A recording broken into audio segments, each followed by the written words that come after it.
Cette femme regrette d'avoir écrit les défauts de son mari. Un homme et une femme se sont mariés. Ils ont organisé une grande fête. Tous leurs amis et leurs familles ont assisté à la cérémonie. La jeune femme était magnifique dans sa robe de mariée blanche et le jeune homme était fringant dans son costume noir. Il y avait une connexion particulière entre eux. Tout le monde pouvait voir que l'amour qu'ils avaient l'un pour l'autre était vrai.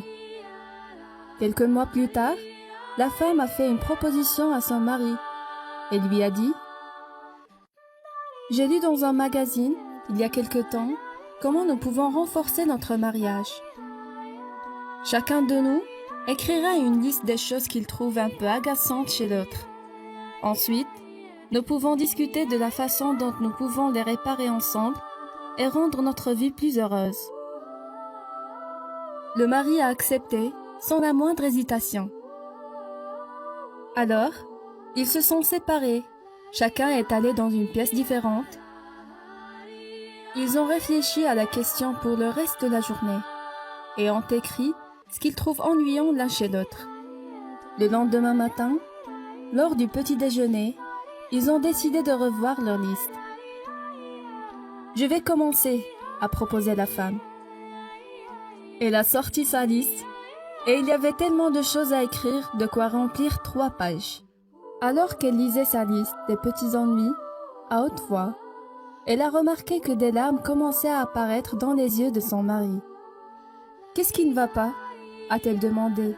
« Rien, continue à lire ta liste », répondit le mari. L'épouse a continué de lire jusqu'à ce qu'elle ait lu les 3 pages.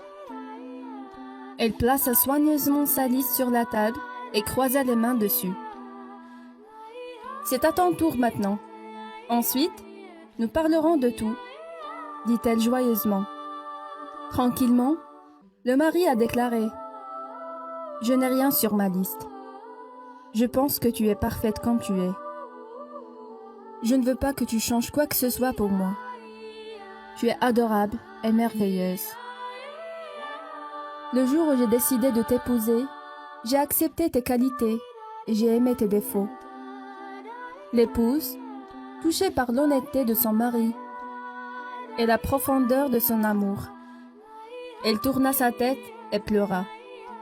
Personne n'est parfait, mais nous pouvons trouver la perfection en ceux qu'on aime. Pourquoi perdre du temps à chercher le mal quand nous pouvons regarder autour de nous et voir les choses merveilleuses que l'on possède actuellement? Je crois que nous serons plus heureux si nous ne voyons que le bon côté des choses et nous essayons de faire du mieux qu'on peut pour oublier tout ce qui est mauvais. Il y a suffisamment de fois où nous sommes déçus, déprimés, perdus et agacés. Nous n'avons nullement besoin d'aller chercher des problèmes là où il n'y en a pas. Si vous avez aimé cette vidéo, n'hésitez pas de faire un pouce bleu et de la partager avec vos amis.